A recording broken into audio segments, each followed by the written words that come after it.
Conservative leader Stephen Harper was back in Quebec unveiling a maritime prosperity plan today. The province has endured almost constant visits by all three leaders, despite polls showing an NDP cakewalk in the making. For her translation on all this, let's bring in McGill University political scientist Antonia Maioni. Antonia, Stephen Harper is insisting his values are Quebec values. He's opening the vault a bit to try and buy some votes. I don't know. Is he reading a different polls than I am? Because Crop came out last week and said he's at 13% to Mulcair's 47%, and Nanos has him at 12%. Is there any hope for seat gains? Seat gains are probably a little less certain than Mr. Harper and the Conservative team would have hoped going into this election campaign. They were hopefully trying to grow that seat number, and it doesn't look like that may happen. However, Mr. Harper hasn't given up on Quebec. He's still, as you pointed out, been campaigning quite heavily in the province.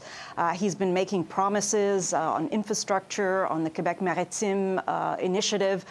So he wants to still have a presence in Quebec, and he certainly wants the Conservatives to hang on to their seats in the Quebec City area. And this is an area where you do have a lot of bleu voters, these blue voters, who may come out and support the Conservatives. And certainly, Mr. Harper is banking on at least that.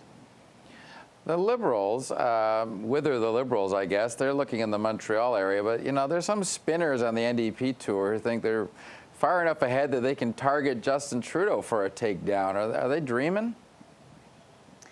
Well, it's very interesting. You know, a well-known journalist, and like I say, Dawson has said she's going to run now for the NDP in the Papineau riding, and says she can, as you say, take down Justin Trudeau. I don't think that's a cakewalk yet for the Liberals in that particular, for the NDP in that particular riding. But what's interesting is that the NDP numbers right now are better than they were even in 2011. So, si la tendance se maintient, as we say, if the trend continues, the NDP could be looking at seat gains in Quebec. The Liberals have been on the road to nowhere in Quebec for quite a while now. Not sure that they are going to do much better than that rump of Montreal seats. I do want to ask you, Melanie Joly, I believe you pronounced her last name, she was runner-up in the mayoralty election. Now she's running for the Liberals. Has she got enough star power to win, in your view? She certainly has star power, but not necessarily for all the right reasons. She's now not just someone who is, you know, she's well respected for what she did in that campaign during the mayor's race, and then she's refused to sit in the councillor's chair.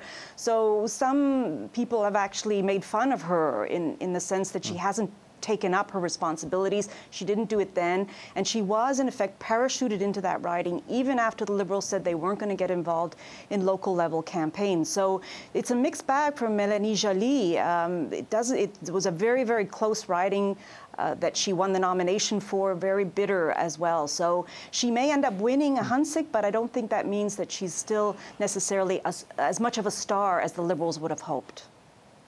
I can't resist asking you this. You had 3 or 4, I think, of your poli-sci students were among these accidental MPs that were swept into office in 2011. And I think us journalists all thought, oh, those are just one-term wonders. But they look like they might pull off re-election and get that pension plan locked in before they turn 30. Do they look pretty good? I mean, how do they, are they just riding on Mulcair's coattails, or are they turning into pretty good MPs?